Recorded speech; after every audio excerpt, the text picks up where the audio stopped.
Your Monster. This one's directed by Caroline Lindy, based off a short film she did in 2020. This is the story of a girl, Melissa Barrera, who was fired from the Scream movies. I'm sure people have their opinions about that in the comments. She just got over cancer. She had a surgery to remove cancer. I don't know if we ever learned what kind of cancer it is. And during this process, her boyfriend dumped her because it was just too much for him. And he's a playwright, and he has to focus on the play that she kind of helped develop. And he's like, "All right, get out of here, cancer lady. I gotta go live my life." So she beats the cancer, comes home. She's sad. Her mom's not there. Her friend's ditching her. And then she meets a monster in her house. It's apparently a monster who's always lived there. He doesn't want. He likes living alone because her mom's never there. Yeah, and then she ends up developing a friendship and a romance with him, and he tries to motivate her to get over her past, and comedy and wacky hijinks ensue. Gil, what did you think of Your I Monster? think the only monster was Tony for making me watch this movie. I think this movie is pretty well reviewed, and I Yeah. think a lot of the reviews highlight this one positive, which I agree with, is that these two characters, they have great chemistry together. Yeah. I think that's true. Yep. But I think the story of the movie is essentially her sort of overcoming her kind of meek personality and sort of rediscovering the more aggressive and self-assured side of herself. But showing that transformation inside someone is difficult to do without an external motivating force. And the cheap way to do it is somebody shows up, a new friend, a new boyfriend, somebody that's like, you got to go out there, you got to be better. And that's cheap. So they found a different way to do it and created this metaphor of a monster, which is kind of like a cheat code, but I wouldn't have minded it if they extracted a lot of value from that metaphor. But I don't really feel like they did. Like there wasn't, you can do a lot of weird, fun stuff with, oh, the monster under your bed, your whole life was a real monster. There's like 5 minutes of kind of sketch comedy with that, where they're fighting over the thermostat and then he punches it through the wall. But Yeah. other than that, this could have been a generic script about two platonic friends who are roommates slowly discovering maybe they want to be more than that. You could take that script and with a few little tweaks, adding those little monster elements, it becomes this movie. And so I just didn't find it that, I think it was fine for what it was, but it sort of tricks you into thinking it's going to be something a little more special. And then just beyond that, I thought some of the plot points were oddly handled. Like the cancer diagnosis, Yeah. I sort of forget about it 45 minutes in, and then just every once in a while she goes in for a blood test. And I think it's there because it's somewhat autobiographical. This is an experience the director went through. I think Okay. she got cancer and she was dumped. And so I understand why it's in the movie, but I don't think it was integrated well enough into the story. And then other strange stuff like her friend Maisie, who's there at the beginning, and then she kind of disappears for a while, Well, and we she was find out gone. why. You find out why, but she was gone for so long, and it You was kind of so forgot about her. I kind of forgot about her, and I found it oddly unacknowledged. Like there wasn't enough of a confrontation of there was a confrontation of like, you're only there to drive me to the doctor and do this. We didn't even see her drive her to the doctor except for that first scene. So she disappeared for us, even though she hadn't fully disappeared from the character's life.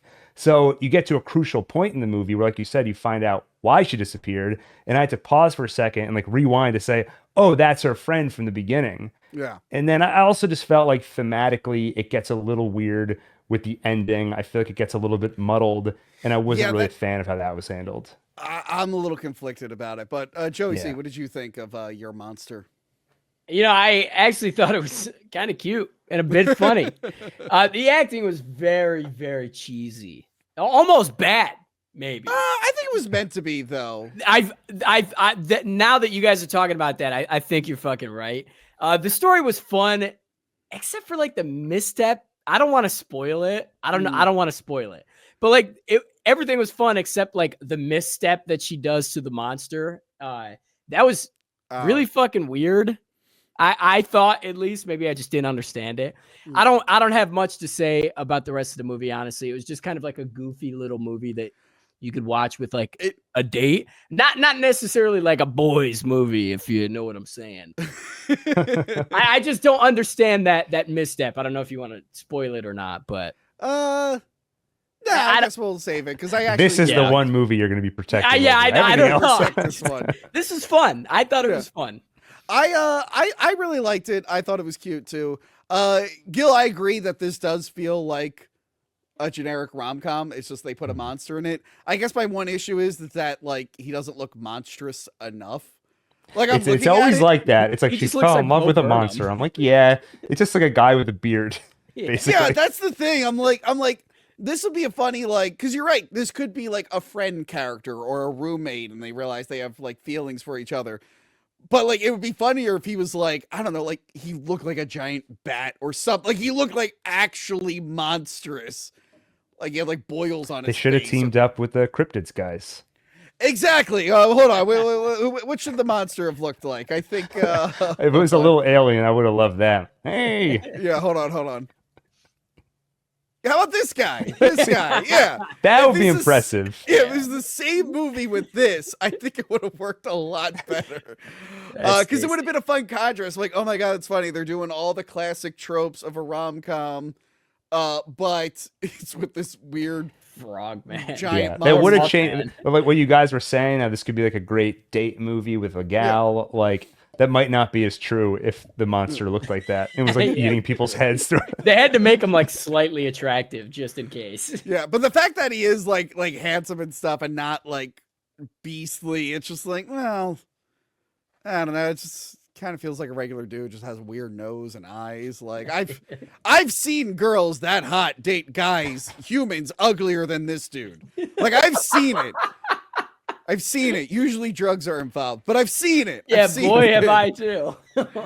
I will say, with the ending, the ambiguous ending, if it does lean one way, she's kind of a terrible person. I think she exactly. I think she fucking ruins agree. that other actress's life forever. Yep. I didn't even think it was ambiguous, to be honest. I felt like it was until it wasn't, and I was like, well, that's clearly the note Yeah. they chose to end on. But Yeah, and it is weird that she's not asking him like any questions about his monster stuff. Like she goes to his little monster room and she's like confused by. I mean, her mind's on other things, but I guess that is one way to get around it. Like she's too focused on other things. She doesn't have time to ask him questions about monster stuff. But yeah, I will say Melissa Barrera was great in it. It was a nice change because I've seen her in the Scream movies and I saw her in Abigail. right, And right. then I saw 30 minutes of In the Heights at my old gym because my old gym had a movie theater and it mistitled which movie was playing. So it said Click, Click, Boom, starring Andrew Garfield. Tick, tick, boom. Tick, Tick, Boom, sorry. And so I'm like, oh, wow, that's that Andrew Garfield movie. I'll run on the elliptical and watch it.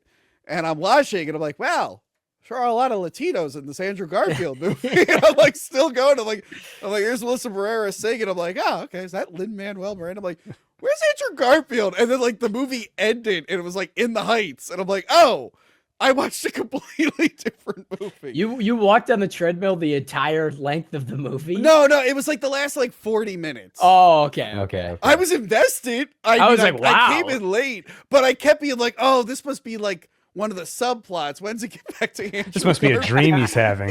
It's the longest dream sequence ever. Yeah, I'm like, oh, this must be some of the characters who live in that neighborhood. It'll circle back to the Andrew Garfield one. I'm like, oh no, I'm just watching a different movie. Edge Fitness put the wrong movie on the schedule. By the way, Click, Click, Boom, Boom, I feel like could be a great alternate title for that new Y2K movie where it's all technology Oh, exploding. I like that. You're going online, you're going to go to a chat room, click, click, boom, boom. Think again. Spoiler, I am trying to put that on the end of year wrap up. I really want to Oh, check that nice. one out. Yeah. Yeah, so seeing her in this being like super vulnerable and kind of wacky and just playing against type, I actually really, really like. She was adorable. In it. I Yeah, thought she it did was well really in good. this. What was that? I thought she did well in this. Yeah, I thought she was great. I'd say check it out. You're right. It is more of a date movie, I think.